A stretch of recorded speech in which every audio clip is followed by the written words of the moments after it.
I've worked at my office for 8 years. I'm on good terms with management and most of my co-workers.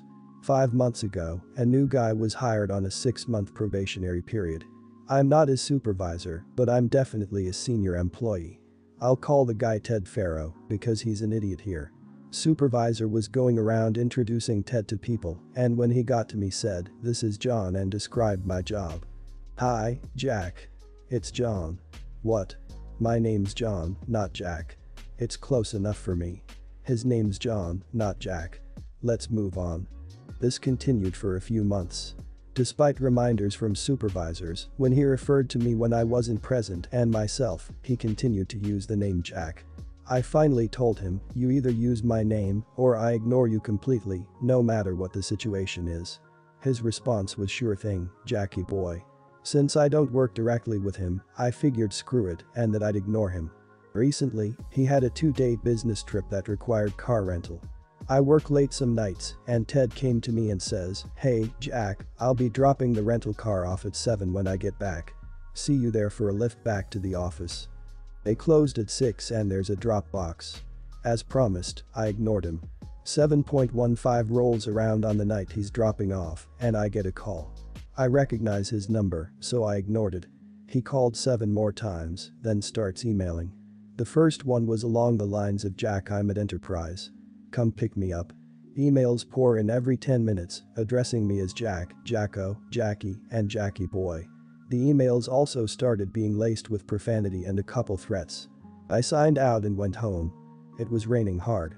Next morning, I saw that Ted had sent a few more emails. I printed them off. At 10 a.m., he storms up to my desk and screams, "Where the hell were you? I told you when to pick me up. I had to take a cab. Do you know how much that cost me?" He goes on like that for a bit until his supervisor came and hauled him away and asked to speak to me. "Supervisor. Ted tells me that you ignored his requests for a pickup when he dropped off the rental. He was caught out in the rain." I relayed what happened and showed him the printed emails. I'd highlighted the threats. "Supervisor. I can see why you wouldn't want to spend time around him. But it was still kind of inconsiderate to leave him stranded in the rain. That's not the greatest neighborhood and he could have been hurt." He sighed and said, "With the threats and him being on probation, he no longer works here. Just try not to be an idiot in retaliation to your coworkers." A few people at the office have commented that I'm the idiot for ignoring Ted and getting him riled up, which got him fired. Am I the idiot on this? Definitely not the idiot.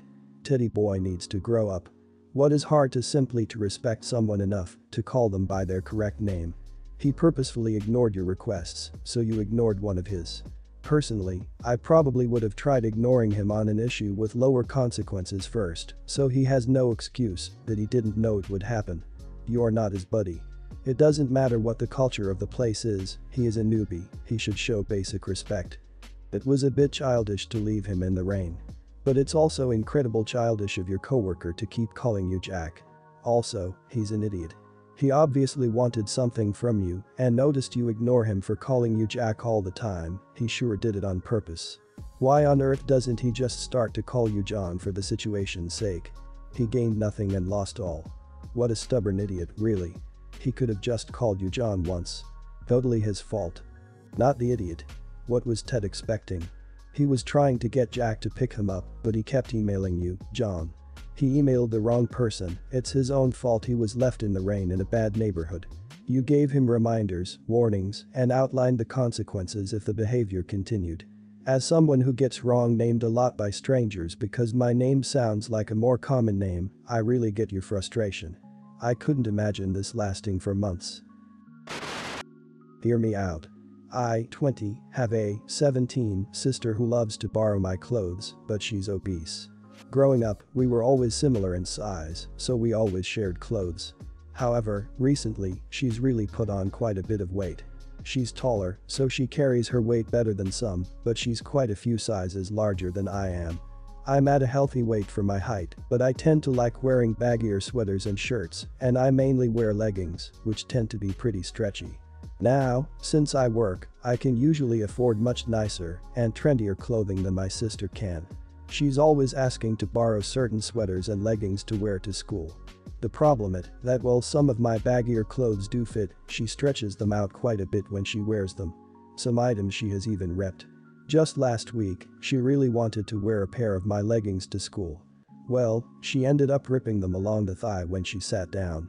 I know she didn't mean to, but I was a little frustrated since they were one of my favorite pairs and are no longer sold. She also stretched out the collar on one of my favorite sweaters.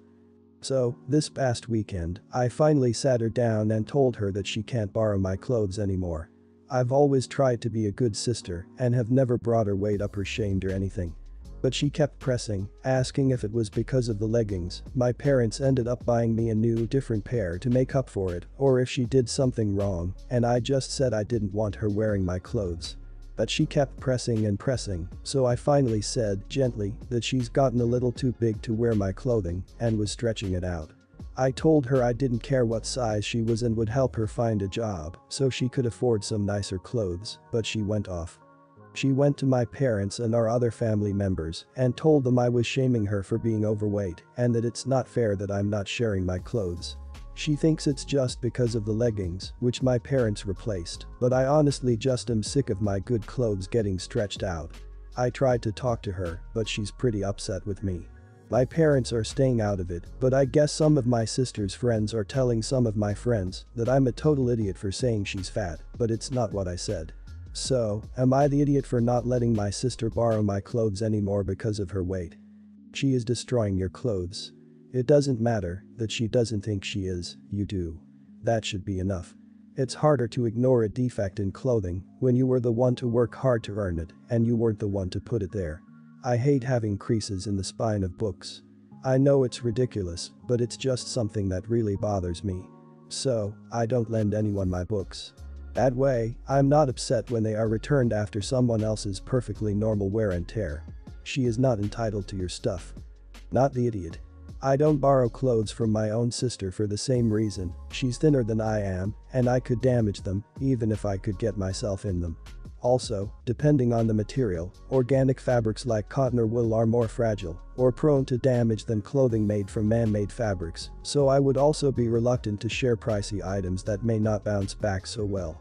Learned that lesson when I lent a friend a leather jacket and her arms were bigger than mine and she permanently stretched out the sleeves. She went a bit far by telling everyone about it, but I do get that she might be upset hearing this. Perhaps she's embarrassed about the weight gain, and being confronted like this causes her to be defensive instead of accepting. That being said, you did nothing wrong. It's your clothing, and she should also realize that if it doesn't fit she should leave it be. My sister has always been smaller than me, so if she ever wanted something of mine I'd be happy to share, but I never demanded it in return because I simply just know she is a smaller size than I am and it just wouldn't work. I'm 26, 2 kids, and 4 or 5 sisters have kids, except for Serena, who is the travel the world with a knapsack kind of gal. I love my family, but every single family outing, get together, every dinner, lunch, everything has to be family friendly and kid-centric. I can never get my sisters other than Serena, when she's even in town, to go to a movie, have lunch, sit and chat without it being all about the kids. Even if the kids are having kid playtime with each other and the adults are sitting around drinking coffee, the conversations are about the kids are called over to talk to us, etc. Pre-COVID, I asked my sister Julie to come with me to get our nails done and just have us time. She changed her mind last minute and said she was bringing her daughter as a bonding activity. We do nothing but bonding activities. And the same thing has happened time and again. Shopping. The kids need to come. Taking a hike. All on board. I expressed my frustration and she acted like I was being super out of line, shocked, and went on about how she can't imagine doing things without her mini-me and that it was weird. It became a whole "are you okay? Are you sure? Are you depressed?" thing. The requisite Zoom family things were all about the kids, with no adult time. So when we were talking about getting together for Easter, I thought, hey, maybe they'll want to catch up. I asked during a planning call, do you think we can maybe just have some time for the adults when the kids are playing, so we can all catch up? My mom and sisters acted like it was the most ridiculous ask. Mom did the, "Are you okay?" And I can't imagine wanting to spend time with my family and exclude you girls from any part of it. That's not normal. I said that I really can't sit through another kid-centric get-together and that if we aren't going to at least do something and sit and have cake and coffee together and catch up, just a family, then count me out. Well, they went through with it and I ended up sending the girls over and staying home and having a great time, just me and Serena. She said that she understands how I feel and she stands with me because they exclude her as well since she doesn't have kids and has been clear that she never will. Of course, she and I are being talked down to and told we're idiots to treat family like that we should have all been together as a family and that it's time to grow up and accept that it'll never just be the sisters again. I cried about this a lot. Am I really wrong here? Is this normal and I just need to accept never seeing my other sisters one-on-one without their kids being the focus of everything? Not the idiot. Next time they ask if everything is okay, no. Everything is not okay. It hasn't been okay, and when I reach out, you guys imply I'm horrible for wanting adult time. I need a break. I cannot do kid stuff all the time. I need a break from glitter and fart joke. Squabbling at the table.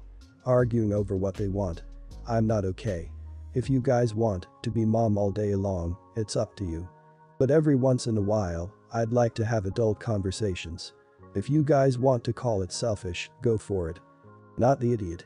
I can get that family holidays are mostly about the kids, but surely they don't have to be the whole conversation. I find that really strange.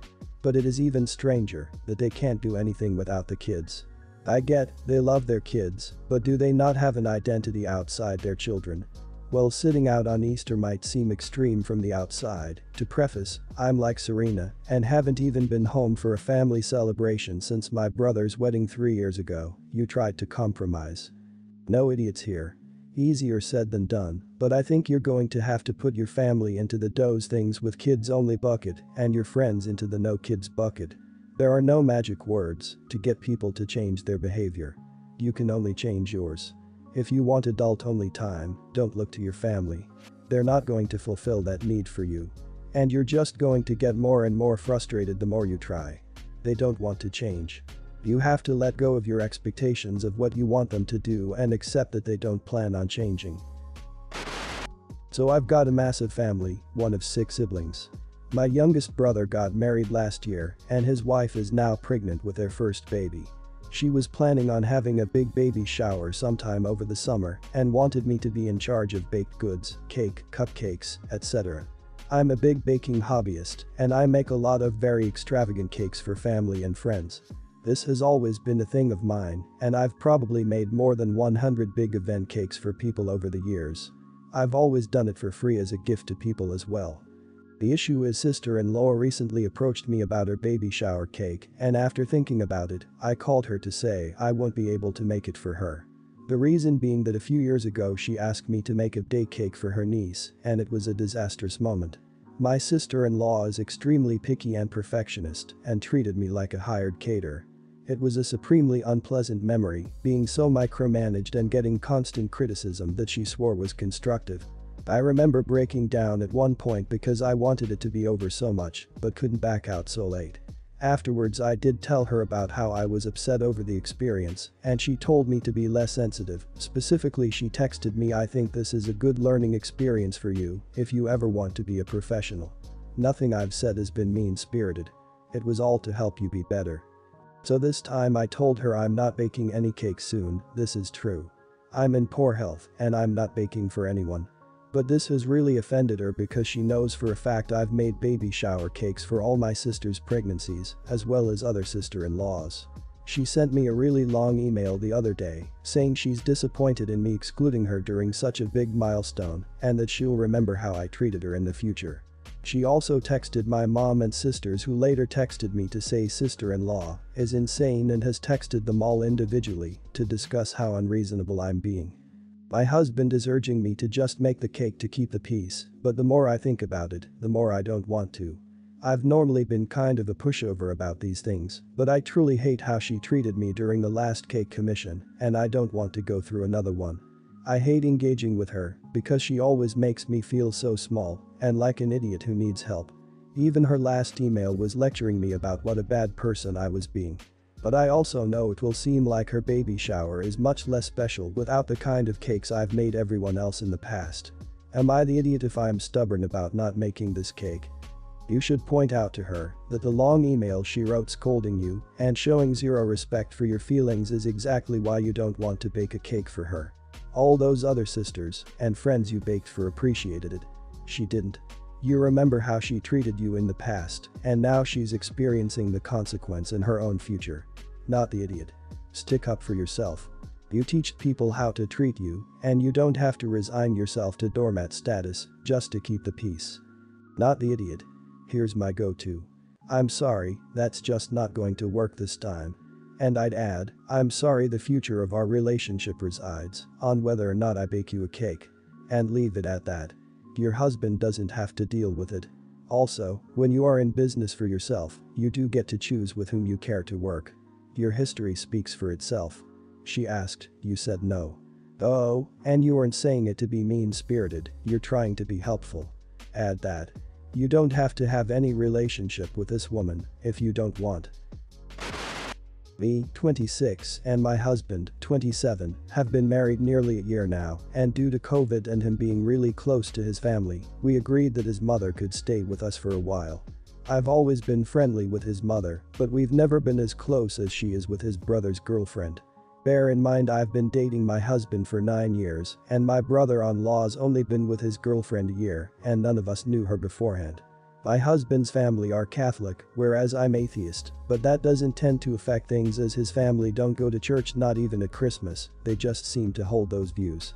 I hope you understand what I mean.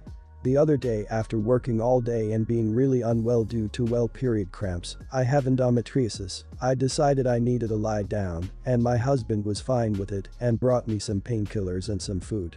I woke up about an hour later to shouting. My mother-in-law was telling my husband that I was being lazy and how God is disappointed in him for choosing a terrible wife. She believes I shouldn't work and should be pregnant by now, if I was a good wife, that is. When my husband pointed out I have endometriosis and was in pain so needed some rest, she told him that I was faking it and that there's no such thing because she's never had period pain. I'm fuming and decide to walk out to them and tell her to leave. She told me I can't tell her to leave when it's her son's house. I paid the majority of the costs for the house, but I still consider it our house. I threw her stuff in a bin bag and threw it onto our driveway and told her to leave. She left in the end, and although my husband backs me, he believes I went too far, and I'm getting some very abusive messages from his family. I'm really sensitive due to my endometriosis, because I had a miscarriage last year which his mother knows about and at the time, accused me of murdering my husband's child. Honestly, I think I've been calm and polite for way too long. I accepted her calling me a murderer, because I thought it was her grieving for her grandchild, but now I just can't put up with her anymore. I think I'm in the right. So, am I the idiot? Not the idiot. Just calling you a murderer due to your miscarriage is already horrific and something you shouldn't have to have gotten accustomed to. I'm sorry to hear that. That in itself would already have made it acceptable to not even let her come live with you guys. If I was still Catholic, I'd mistake you for a saint. To then make you this stressed and cause this much of a ruckus in your own home. Obviously if she hated you this much then this needed to be dealt with, this would not be a one-time situation. You absolutely should distance yourself from his family. Not the idiot. And I think it's time for you to have a serious conversation with your husband. List out all the ways that mother-in-law has made you feel less than and explain how damaging that is to you and figure out with him what is the best way forward. It probably seemed like too far for him because he doesn't realize how long and how affecting this has been for you, so I think it's being best to open up communication and figure out next steps for you two, together. Instead of hoping he would have noticed.